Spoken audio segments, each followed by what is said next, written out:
여러분 안녕하세요. 2024년 8월 달에 이제 다 갔습니다. 9월을 맞이해서 제가 각 띠별로 9월 달의 운세에 대해서 말씀드리고 있습니다.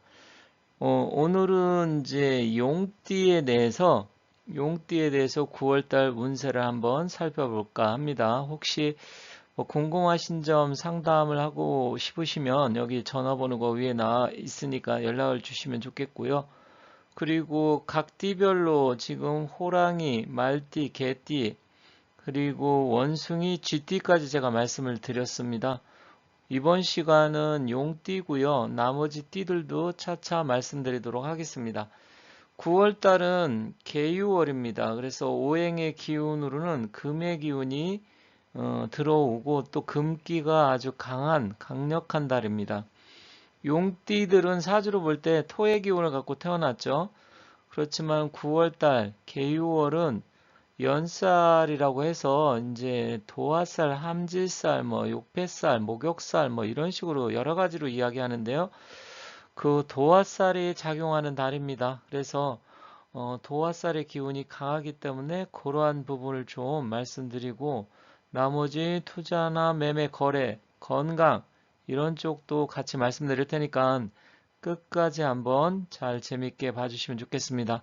그리고 혹시 자기는 용띠가 아니지만 가족 중에 용띠가 있다 그러면 같이 보시면 도움이 되겠습니다. 역대급으로 더웠던 2024년 8월 달이 거의 다 지나가고 있습니다. 이제 9월 달이 돌아오는데 올해 갑진년 9월은 개유월입니다. 그래서 계절적으로는 가을의 기운이 강력해지는 달이고요.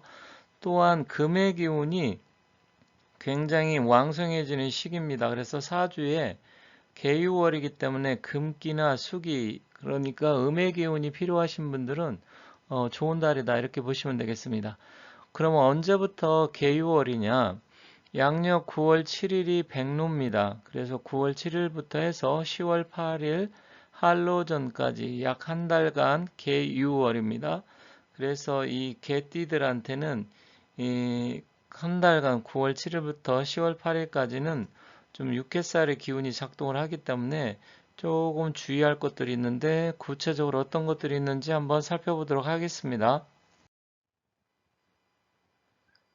앞서 9월달이 언제부터 언제까지인지 말씀을 드렸는데 사실 9월달 개유월이 어떻게 보면 수확의 계절이고 과일이나 오곡백과 모두 다 익어가는 가장 풍요로운 달입니다. 그리고 한가위, 대명절, 추석이 있습니다.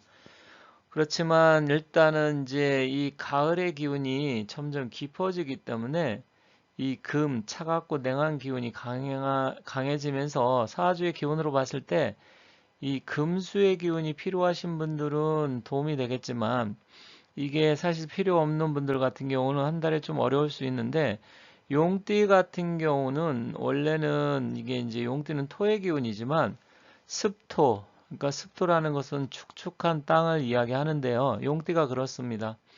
그리고 용띠와 개유월의 달의 9월 달의 기운은 합의 기운이에요.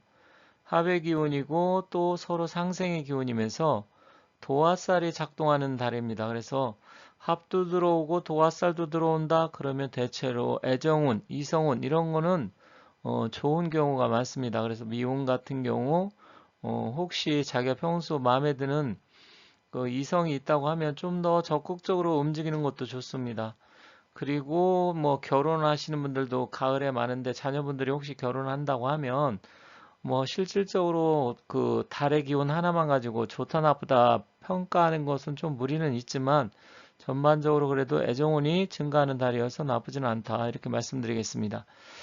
그리고 또 새롭게 뭔가를 이렇게 시작하기에 좀 유리합니다. 그래서 새롭게 어떤 일을 시작하면 이게 잘 돼야 되는데 일단 용띠들 입장에서는 그런 부분이 좀 좋아지면서 금전운도 증가할 수가 있습니다. 물론 투자나 뭐 매매 거래 이런 게 내가 원하는 대로 척척 진행되면 좋겠지만 그게 사실은 쉽지는 않잖아요. 경기도 지금 안 좋고 그러다 보니까. 그래서 생각지도 못한 또 뜻하지 않은 지출도 같이 수익도 증가하지만 늘어날 수가 있어요. 용띠들은 그러한 부분을 좀 주의하시고요. 또 자식들의 기운이 좋아집니다. 그러면서 가정 내 행사가 좀 늘어나고 뭐 결혼식이 됐던 아니면 뭐 친척들 간의 어떤 행사, 애경사 이런 게 좀 많이 늘어나는 달입니다. 그리고 용띠는 아직 갑진년이잖아요. 삼재의 기운이 강하게 남아있는데 원승이 GT도 삼재긴 하지만 이제 날삼재라고 하죠. 나가는 삼재. 뭐 삼재라고 다 나쁜 건 아닌데 일단 용띠 분들은 아직은 조금 삼재의 기운이 있어서 그런 기운, 아직 나쁜 기운, 특히 용띠가 올해 삼재 중에서 가장 좀 안 좋거든요. 그래서 그런 부분이 좀 있고 직장 내 동료나 직원들과의 시비, 구설수 이런 거는 좀 주의할 필요가 있습니다. 그리고 건강적으로 평소 위장계통, 소화기계통이 안 좋은 사람은 역시 좀 관리가 필요하고 병원 검진이라든지 평소 병원에 가셔서 아니면 약을 드신다고 하면 잘 그런 걸 해서 좀 드셔가지고 건강을 챙기시고요. 이제 심혈관 질환이 혈액순환기 계통, 뭐 심장이라든지 고혈압, 당뇨 이런 것도 다 포함이 되죠. 그래서 이런 기저질환자들은 사실 좋지는 않습니다. 찬바람이 불고 음기가 강해지는 시기이기 때문에 오히려 불리할 수가 있어요. 그래서 그런 분들은 특별하게 좀 관리가 좀 필요하다 이렇게 말씀드리겠습니다. 남성은 비뇨기 계통의 질병, 여성은 자궁질환 이것도 역시 조금 주의할 필요가 있어요.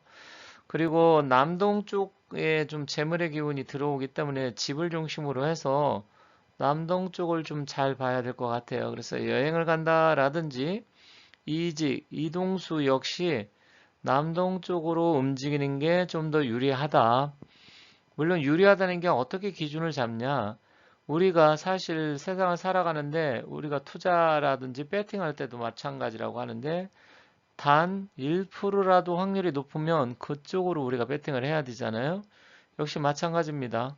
그래서 이 남동 쪽이 조금 더 유리하기 때문에 뭔가 했을 때 내가 남동 쪽으로 가서 움직이는 게 좋기 때문에 그러한 부분을 좀 잘 살펴보셔야 되겠습니다. 몇 가지를 더 말씀드릴게요. 뭐 이동수는 아주 뭐 특별한 이동수는 없어요. 뭐 이동과 변동은 아주 많지는 않지만 그래도 움직여주는 게 좋아요. 가만히 묶여 있기보다는 왜냐면 합의 기운이 들어와서 묶여 있을 수 있거든요. 그러면 묶인다는 것은 그만큼 뭔가 하지 못한다는 의미도 되기 때문에 반대로 좀 움직여줘라. 이게 좋겠습니다. 그리고 뭐 추석도 있고 또 여행, 해외 여행 뭐 이런 것도 많이 갈 텐데 그러한 부분은 뭐 무난하고 괜찮습니다.